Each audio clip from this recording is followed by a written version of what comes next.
What's going on, people? We are live. Soon. Now we are recording and streaming at the same time. This is Team Niederdorf presents Movie Shit, titled Movie Shite on YouTube, because you can't have shit in your title, because that's just too edgy for people. I'm joined by my co-host, Will the Red Raven. How are you? Doing good. Doing good? Yep. Yep. Just a yep? Just a yep. Alrighty then. Well, people are gonna file in, but since if they have any questions, we'll answer them at the end. We'll just jump right into it. How's that sound? Let's go for it. Alright, now, other channels might do this thing where they tiptoe around the topic of what you all want to fucking hear, but we all know what you want to hear. And it's totally about Mother, I'm kidding. It's about Wonder, no. Avatar 2345, no, that's not it.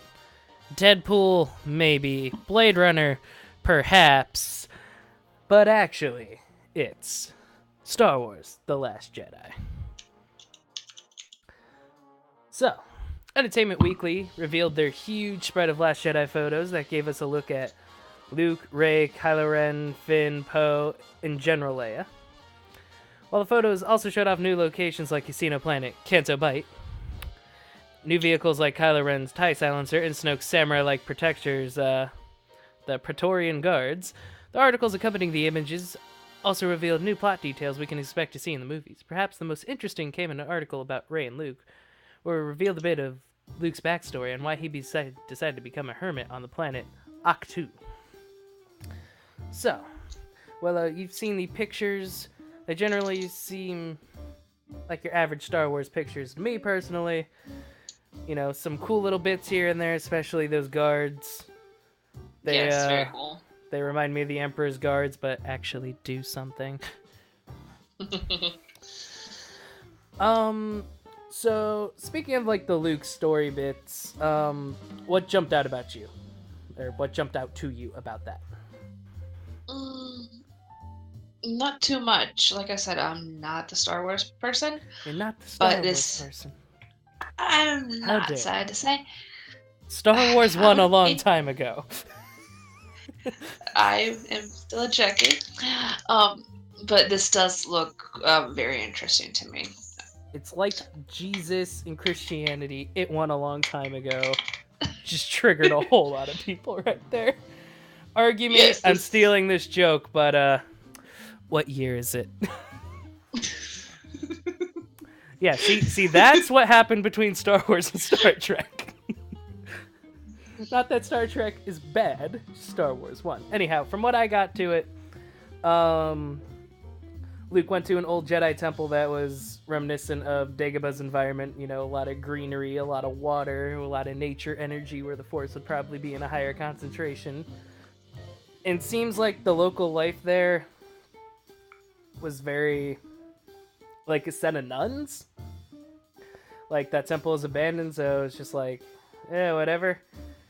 And from the article, it said they just sort of, they don't dislike him or like him, they just sort of tolerate his existence there. Mm-hmm. I mean, who could blame them? They did have a whole bunch of kids get slaughtered on that island. Right. What I did find interesting, though, was the Casino Planet. I like to see what they're doing with that. It's very... Especially without Harrison Ford as Han Solo. On account of, spoiler alert, he stabbed himself so his son couldn't stab him. So, the reasoning Luke, I guess, picked this particular planet is there's these little bunny things. What are they called? They're like little hamster bunny things with giant eyes that are going to be the next big thing when the movie comes out. I can already see the merchandise happening now. They are cuter than a the Furby. Porgs. The Porgs. That's what they are. Yes. So, Luke said he didn't want the Jedi to feel alone, which I guess would make sense if you're training up a new generation of younglings. You want something kind of adorable that's innate nature is to take care of things, hence the nuns and the porgs. But the nuns are probably the bit more administrative arm. And of course, when Kylo went off and did his thing, probably crushed Luke, and he became super hermit.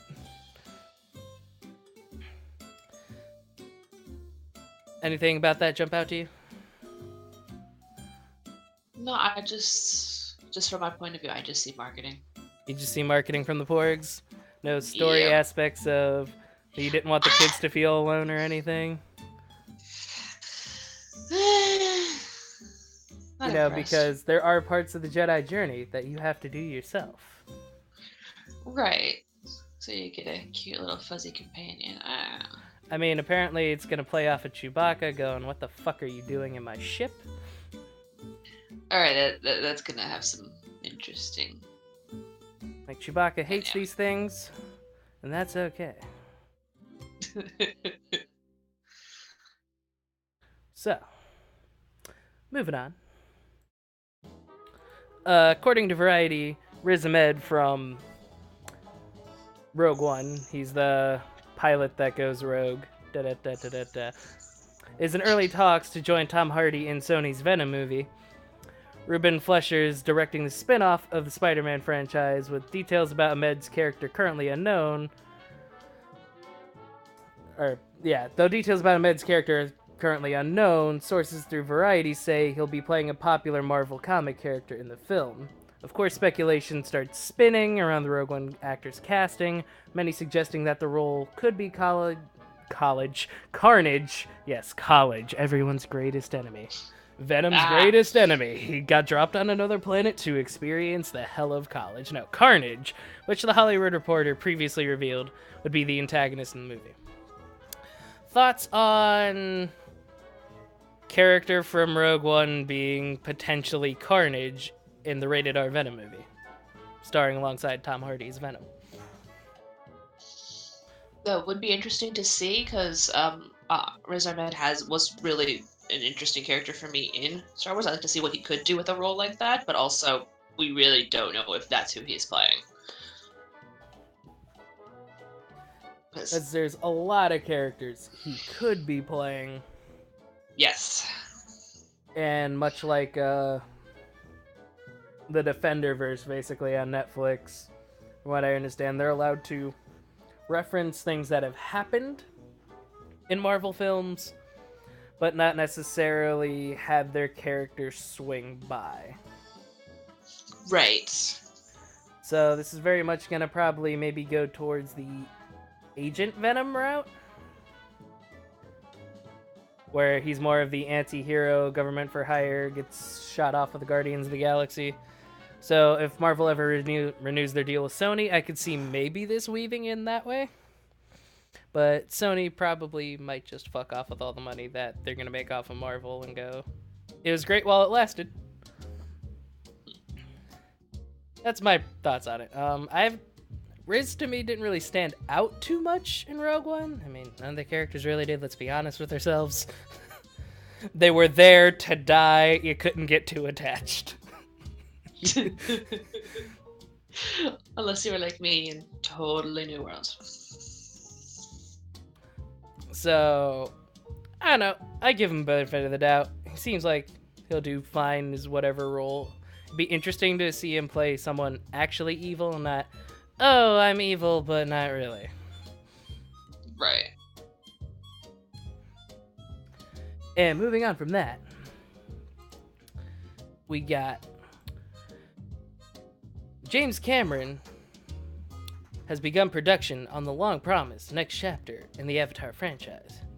Talk has turned to the returning characters we'll be seeing appearing in the movie. In an interview with Empire, Cameron revealed that the Avatar sequels will mainly feature the same characters from the original movie, noting that Stephen Lang's Quaritch, did I say it? Quaritch, will be the villain in all the movies. So he's going to be a 5-movie villain. Thoughts on giant military guy who just wanted to mine a planet for its resources being the villain of 5 Avatar movies in total? Let's see. usually when you stretch something out this far, you're going to have a different villain or small villains till you get to what you've been leading up to all along. So maybe they'll have other obstacles to overcome on the way to overcoming this, but I don't know. Now, if we're having the same characters, are we getting a lot of the same cast back? Yes, they already signed on. Okay. Maybe I should watch the first one. I mean, from what I gather, the first one, though, they tried, like, leveling up that planet to mine it last time, so is this gonna happen every time, or are we gonna go see different planets now? That's what I'm more curious to see. Ah. Especially if he can pull off the same type of wonder and awe like he did with the first one, because that's how technology works. I think he could have another giant movie to see just for the technical aspect.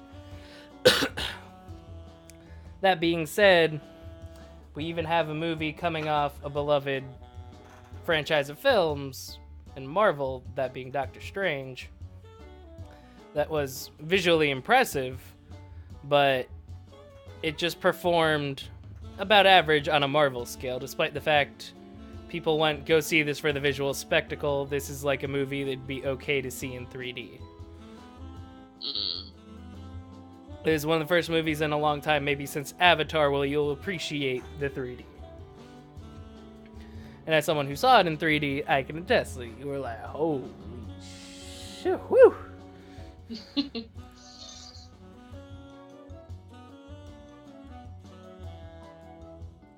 That's my take on it, though. Yeah. So, any last closing comments before we move on to bullshit or cool shit? No, let's see what is cool and what is bull. God, that sounded so funny.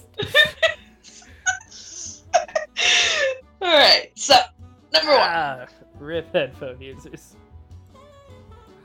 Get her laughing, and she forgets she has a microphone attached. What I'm saying is you're loud. Winkety wink, wink wink. Anywho, in bullshit or cool shit, the Wrap is reporting that Milla Jovovich, the lady from the Resident Evil series, is a final negotiation to join the Lionsgate reboot of Hellboy: Rise of the Blood Queen as the lead villain. The movie is expected to start production in September and will star Stranger Things' David Harbour as the title character, with The Descent's Neil Marshall signed to direct. I haven't seen The Descent, so I can't comment on that. Jovovich is, of course, familiar to sci-fi audiences. She's been everywhere since, Resident Evil, and as well starring in Fifth Element. Thoughts on Milla Jovovich being the villain to Hellboy? The Blood Queen, if you will.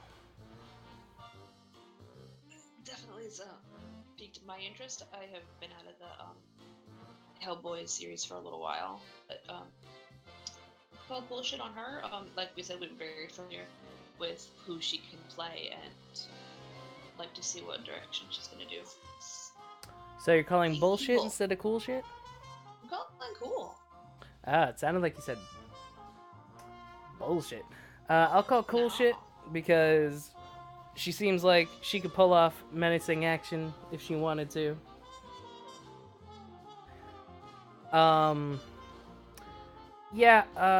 From what I've saw of the Resident Evil movies, she seemed to be fine in them. Granted, I've only caught one here or there. Mm-hmm. And I haven't really seen The Fifth Element, but she seems like she'll do fine. Yeah. I haven't seen Fifth Element. What of it? What to fight about it?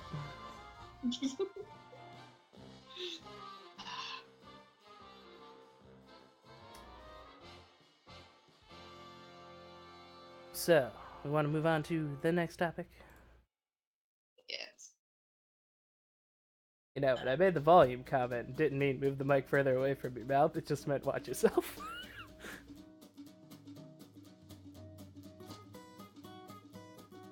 So, we have Paramount releasing the first full trailer for Mother! Directed by Darren Aronofsky. Details on the plot for the new film have been limited, other than it's a horror film starring Jennifer Lawrence and Javier Bardem. The story, in course, involving a couple dealing with some uninvited guests that cause havoc on their quiet life.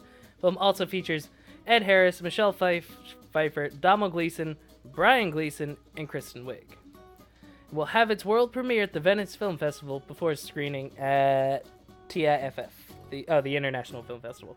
Duh. Thoughts on the Mother trailer?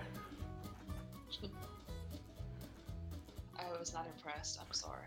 It's just another horror to me. You are not impressed? It was just another horror to use what you said? Got it. I got it. Calling bullshit. Calling bullshit. I'll call bullshit on most of the trailer, other than the musical cues. As I did like the sort of off-tune orchestra playing the entire time. The string section was really, really strong, and I appreciated that. But again, if you can put 2 and 2 together about the title and watch that trailer, you can kind of piece together how that movie goes. So I'm also going to call bullshit on most of this, other than the soundtrack.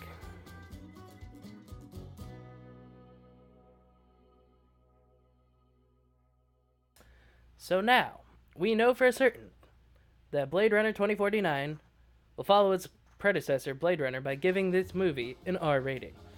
Anticipation for the sci-fi sequel is high for fans of the original ever since Sicario and arrival filmmaker Denis Villeneuve, take your pick, signed on to helm. The movie was officially given the rating yesterday for violence, some sexuality, nudity, and language.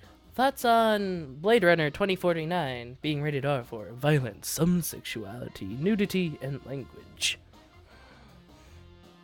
No, not really surprised. So I'm gonna go with cool shit. Gonna go cool shit? Yep. Alrighty. If it did come out getting the PG-13, would be a little upset. It's not necessarily that you can't tell an intense, action-driven story at PG-13, but you'd probably have some fans going, "Oh, where's the blood?" or "Where's the swearing?" or "da da da." I'm like, watch Dunkirk, that was PG-13. Though I'm all for movies going for an R rating, because that just means you're going to double, triple, and quadruple down on certain aspects. Right. So now, moving on to our final topic. Holy shit, are we really already at our final topic? We are rapid firing this. Holy crap. Did not see this coming. Maybe we should learn to bullshit more. Alright, so we have Deadline reporting that director Tim Miller has signed on to direct the adaptation of the 1984 sci-fi novel Neuromancer for Fox, with longtime X-Men producer Simon Kinberg on board to produce. While writer has not been set for the movie, it will be based on the novel written by William Gibson and tells the story of Henry Dorset Case, a disgraced computer hacker living in Japan who is punished for stealing for his employer by being rendered unable to access the Matrix, a worldwide virtual reality network. Thoughts on the director of Deadpool and comic writer Tim Miller directing the 1984 sci-fi novel Neuromancer for Fox? This does look interesting to me, but I've heard this is not the first attempt at trying to get this book made into a movie. Okay. Also, with all the other things on everyone's plates, this probably won't be started for quite a while, from what I've heard. But I'm still gonna call cool shit, because if this does happen, this has potential. Well, Tim Miller is no longer directing the sequel to Deadpool 2, meaning this is what he freed up and went to do instead. Because, Right, Fox went, no Deadpool. I don't know if they have any casting in this yet, but it seems fine, and I'm sure the words The Matrix piqued your interest a little bit. Very much. And also, sci-fi. This is my genre. Sci-fi is your genre. So what would happen in The Matrix if people were punished by being taken out of The Matrix? Or is that just the Matrix?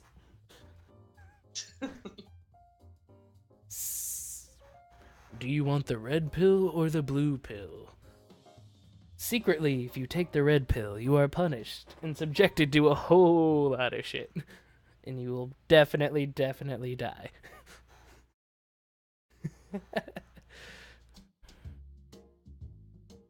I'm calling cool shit. I like Tim Miller so far. He's only directed the one movie, but the one movie he has directed. One of the best comic book films ever made because it stayed true to the character.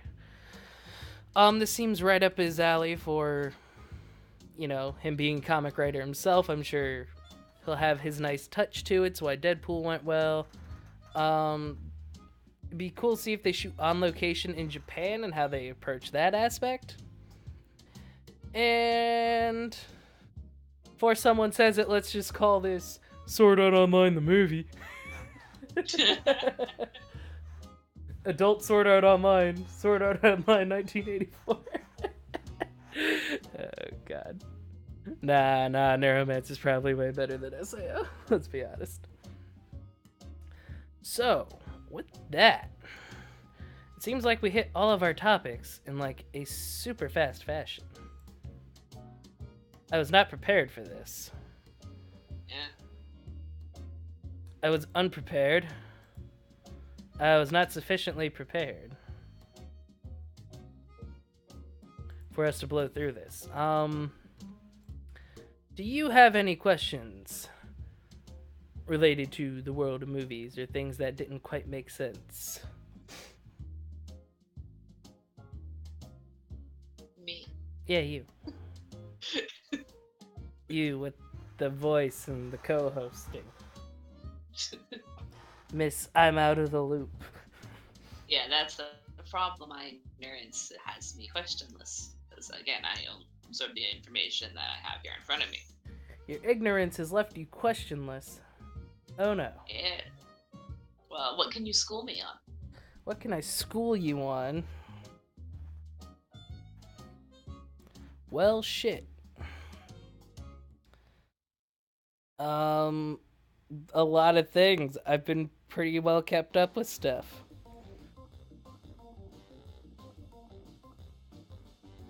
Obviously the whole Marvel thing, but I'm pretty sure most people know how that works by now.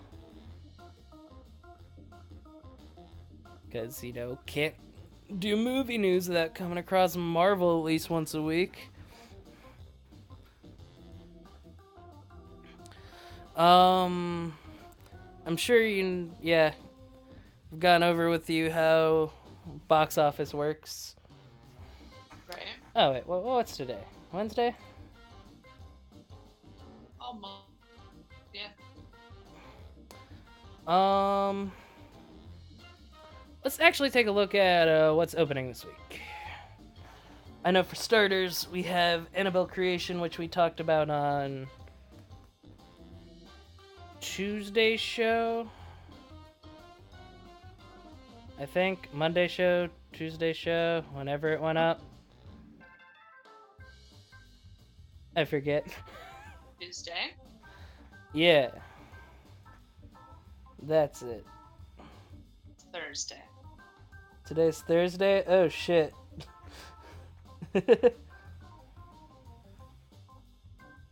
Anywho.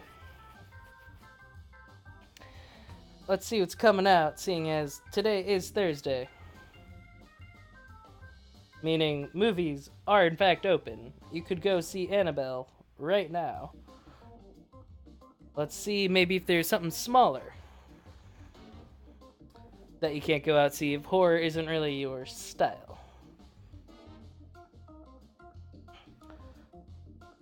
So, well, you have a kid, right? Mm-hmm. Did you ever show her the nut job? That does not sound like a children. No, but I have heard the sequel is coming to theaters. Well, it's coming out this weekend. It's sporting a whopping 20% on Rotten Tomatoes. It stars Will Arnett, Katherine Heigl, Yes, ad. I would like to see the cast of this movie. Willard Arnett, Katherine Heigl, Maya Rudolph, Jackie Chan, Sebastian Mancuso, Jeff Dunham, Robert Tinkler, Bobby Monahan, Gabriel Iglesias, and Bobby Cannavale. This is a fucking great cast for a weird kids movie. What the hell? Yeah. What the fuck?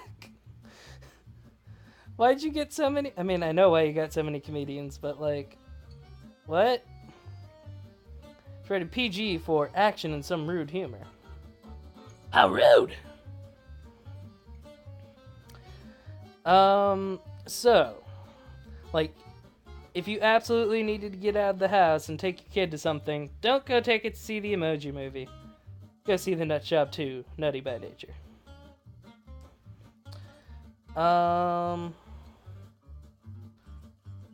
Yeah, that's about the only thing opening this week other than Annabelle. I mean, there's The Glass Castle, which is getting, I'd say, mixed reviews. Glass Castle is chronicling the adventures of an eccentric, resilient, and tight-knit family. Remarkable story of unconditional love. Brie Larson brings Jeanette Wall's best-selling memoir to life as a young woman who, influenced by the joyfully wild nature of her deeply dysfunctional father, found the fiery determination to carve out a successful life on her own terms. Does that sound like something you would watch? I've heard good things. So.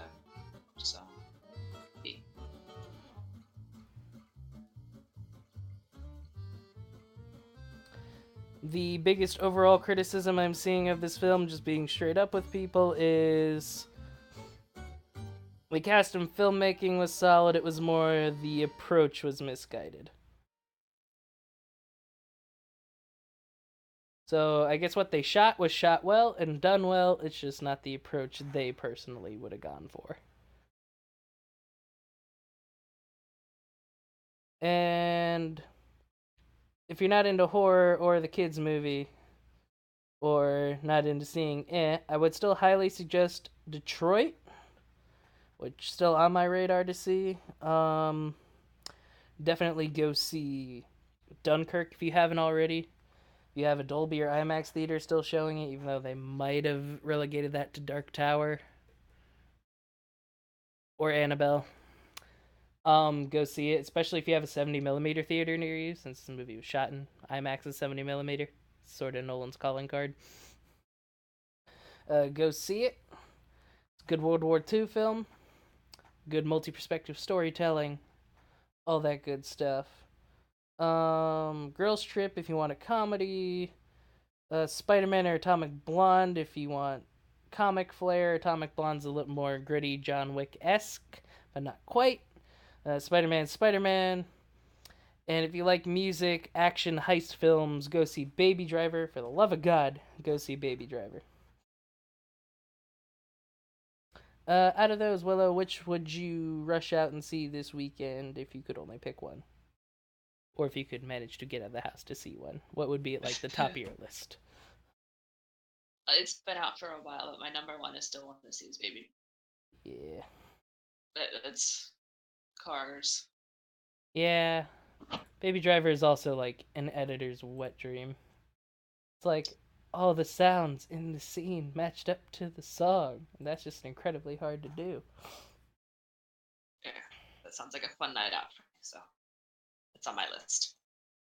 Well, it was a fun night out, taking a 20-year-old kid out for a ride of his life. Da-da-da-da-da-da.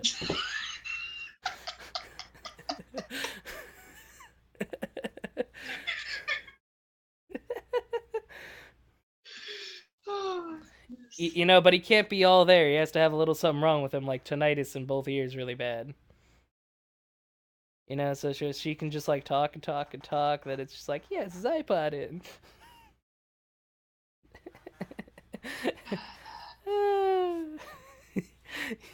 You know you can strike back, right? Be the Empire and strike back. Get Star Wars, but